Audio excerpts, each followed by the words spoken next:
दोस्तों एक shocking truth आपके बीच में रखना चाहता हूं, आग का बपतिस्मा, क्योंकि मैं समझता हूं कि इसको भी लेकर बहुत सारे लोगों की गलत फहमी है कि आग का भी बपतिस्मा होता है। अब ये कैसे है मैं आपको क्लियर कर देता हूं कि ये कैसे होता है, तो जिसके चलते आपके बीच में रखता चलूं कि ये होता कैसे है। ओके, आइए कुछ बातों को रखते हैं फिर समझाते हैं। आग का बपतिस्मा, मैं समझता हूं कि पेंटिकॉस्टल, कैरिस्मेटिक, बहुत सारे चर्चेस, इंडिपेंडेंट और आजकल के सो कॉल्ड जो भी पॉपकॉर्न की तरह भी उछल उछल के जो अपना नाम डॉक्टर, अपोस्तल, पता नहीं क्या क्या रख लेते हैं, ऐसे लोगों के लिए ये जो मेरा वीडियो है, अभी जो एडिट वीडियो भी अगर आप देख रहे होंगे तो ये उनके मुंह पे तमाचा है। इसलिए मैंने लिखा है कि शॉकिंग ट्रूथ। बहुत ध्यान से सुनिएगा। डैनियल भाई, आपकी जो लैंग्वेज है वो सेवकों की तरह नहीं होगी मेरे भाई, क्योंकि जिस सेवक को तुम समझ रहे हो वो 120 वाला नहीं है, वो 120 वाला नहीं है। यीशु डांटते थे, मैं भी डांटता हूं। पौलुस तीमोती को कहता है डांट और समझा, मैं भी डांट और समझा रहा हूं, क्योंकि मैं भेड़ियों को डांट रहा हूं। आप लोगों को लग रहा होगा कि तुम कलीसिया के सेवकों को ऐसे क्यों बोल रहे हो। मैं उनको नहीं बोल रहा, मैं झूठे सेवकों को बोल रहा हूं। आपको यह समझना होगा। आग का बपतिस्मा का कॉन्सेप्ट क्लियर करते हैं। कहां से आया यह कॉन्सेप्ट? सबसे पहला बड़ा सवाल, यह कॉन्सेप्ट आया कहां से? तो दोस्तों पहले इसको समझ लेते हैं। मत्ती का 3:11 और गलातियों की किताब उसका 4:26, जो कि आपके बीच में मैं रखूंगा, जिसके चलते ये दोनों ग्रुप फंस गए। ये दोनों ग्रुप फंस गए। अगर आपको याद होगा गलातियों 4:26 में ऊपर की मादा यरूशलेम, तो यरूशलेम का ग्रुप तैयार हो गया। ये देख लीजिए, यरूशलेम का ग्रुप तैयार हो गया। तो आपको बता दूं कि गलातियों 4:26, अगर माता यरूशलेम वालों से पूछोगे कि आपने इसका कॉन्टेक्स्ट पढ़ा, तो वो कहेंगे कि हमको इसकी जरूरत नहीं है, क्योंकि हमको सिर्फ एक ही वचन से मतलब है और वो है गलातियों 4:26। इसलिए हमने पढ़कर यह तय कर लिया कि यहां पर जो है ऊपर एक माता रहती है और वो यरूशलेम है, जबकि सारा और हजीरा का कॉन्सेप्ट है। वैसे ही दोस्तों इसको भी लेके मत्ती 3:11 को भी लेकर लोगों ने रेड आउट ऑफ कॉन्टेक्स्ट।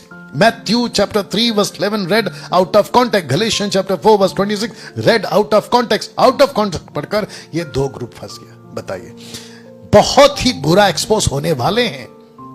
नरक की आग को पवित्र आत्मा की आग का बपतिस्मा बोलने वाले अभी इस वीडियो में आप लोग बहुत बुरा फंसने वाले। तो जितने भी पास्टर्स अगर अपनी प्रार्थना में ऐसा कोई शब्द यूज करते हैं कि पवित्र आत्मा का आग आ रहा है, बहुत ध्यान से सुन लीजिएगा, क्योंकि न्याय के दिन यीशु आपको यह साफ आपके मुंह पे बोल देगा कि चले जाओ। कहां चले जाओ? हेल में, गेहेना, नरक में चले जाओ। क्यों? आप जानते हैं, मैं उसको बताते हूं, आगे भी रखूंगा। पूरे बाइबल में किसी को भी आग का बपतिस्मा नहीं मिला था। मैं कम से कम, मैं जब किसी से बात कर रहा था तो मैंने कहा मैं 1 लाख इनाम दूंगा आपको, टोटल 1 लाख रुपए आपके अकाउंट में डाल दूंगा। मुझे बाइबल से प्रूफ करके बता दो कि बाइबल के अंदर आग का बपतिस्मा किसी को मिला है, लिखित में, कॉन्टेक्स्ट में, क्रिस्टल क्लियर स्टेटमेंट में कि आग का बपतिस्मा इसको मिला। 1 लाख रुपए का इनाम। या अगर कोई ये चैलेंज एक्सेप्ट करना चाहता है तो आइए, मेरा नंबर आपको मिल जाएगा 9982335777। कॉल करिए और बात करिए। बपतिस्मा शब्द एक भाषा है परमेश्वर का अपने लोगों से बात करने का, जिसको कहते हैं कि परमेश्वर अपने लोगों से इस तरीके से बात करता है, जिसका भी मैंने नीचे एरो किया है, तो अभी नीचे कुछ आएगा, जिसके चलते मैं चाहता हूं कि आप उसको देखेंगे। यहां तक ठीक है? वापस पढ़ देते कि बपतिस्मा एक शब्द है, भाषा है परमेश्वर का अपने लोगों से बात करने का। पढ़िए, मुझे तो एक बपतिस्मा लेना है, और जब तक वह न हो ले तब तक मैं किसी सकेती में रहूं। मैं कैसी सकेती में रहूंगा? इसका मतलब है, सकेती का मतलब है स्ट्रगल कर रहा हूं, सकेती का मतलब है मैं जूझ रहा हूं, सकेती का मतलब है मैं पीड़ित हूं अभी फिलहाल। क्यों? क्योंकि मुझे एक बपतिस्मा लेना। ये कौन सा बपतिस्मा है? क्योंकि लूका के 4 में पानी का बपतिस्मा हो चुका है। ये बात हो रही है लूका 12:50। ये कौन सा बपतिस्मा है? रख देते हैं। ये बपतिस्मा है क्रूस का। कहां प्रूफ होता है? पढ़ लीजिए, रोमियो 6:3। जी, क्या तुम नहीं जानते कि हम जितनों ने मसीह यीशु का बपतिस्मा लिया। कौन सा बपतिस्मा? यीशु का बपतिस्मा। लिखा है यीशु का बपतिस्मा लिया तो उसकी मृत्यु का बपतिस्मा है। तो यीशु यहां कौन सी बपतिस्मा की बात कर रहा है? मृत्यु की बपतिस्मा की।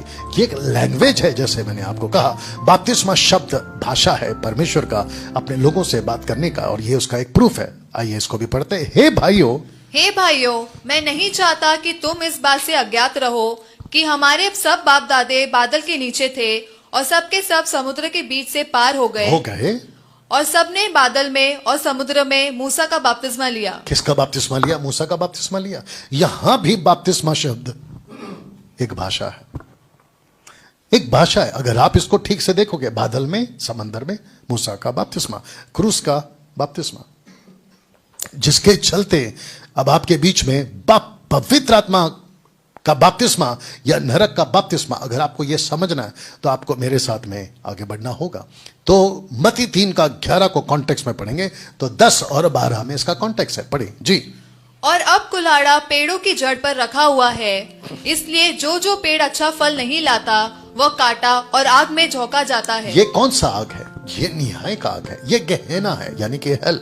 आगे, मैं तो पानी से तुम्हें मन फिराव का बपतिस्मा देता हूँ, परंतु जो मेरे बाद आने वाला है वह मुझसे शक्तिशाली है, मैं उसकी जूती उठाने के योग्य नहीं।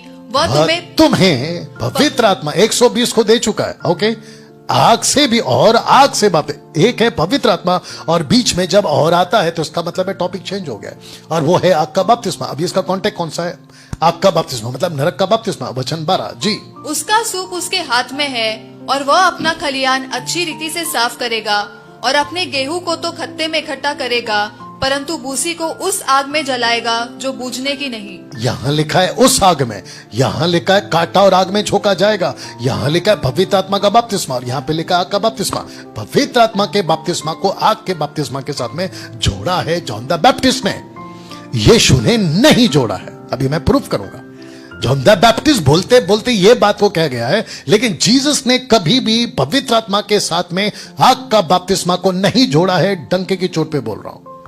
उसका प्रूफ क्या है आपके बीच में रखूंगा, लेकिन पहले आपको यह समझना जरूरी है कि यहां पे मैं तुम्हें पवित्र आत्मा और आग से बपतिस्मा दूंगा। यीशु की बात को कहते वक्त में लूका 3:16, मत्ती 3:11, लूका 3:16, मत्ती 3:11 में दोनों एक ही जगह पे बात आती है। पवित्र आत्मा का बपतिस्मा अलग है और आग का बपतिस्मा अलग है। मैं वापस कहता हूं, इसको जॉन द बैप्टिस्ट ने जोड़ा है, जीसस ने नहीं जोड़ा है। लेकिन पहले आग की बात करते हैं कि यह नरक का आग क्यों। जी, क्या हो गया जी? नरक का आग क्यों? आइए सुनते हैं। लूका 12:49 में, मैं पृथ्वी पर आग लगाने आया हूं और क्या चाहता हूं कि यह कि अभी सुलग जाती। ये यीशु बोल रहा है। इट्स ओके, बहुत है ना, इट्स ओके, हाँ इट्स ओके। अच्छा ठीक है, देख लीजिए बात को समझना होगा। मैं पृथ्वी पर आग लगाने आया और क्या चाहता हूं कि केवल यह कि अभी ये जीसस है। यहां जीसस ने बपतिस्मा को पवित्र आत्मा के बपतिस्मा के साथ में नहीं जोड़ा जैसे जॉन ने जोड़ा है। अब ये इसको भी पढ़ते हैं, इब्रू 12:29, क्योंकि हमारा परमेश्वर भस्म करने वाली आग है। तो यहां पे ये जो मैसेज है ना, ये टोटल जजमेंट का फायर है। आग की बात हो रही है यहां पे, पवित्र आत्मा की आग यहां पे नहीं है।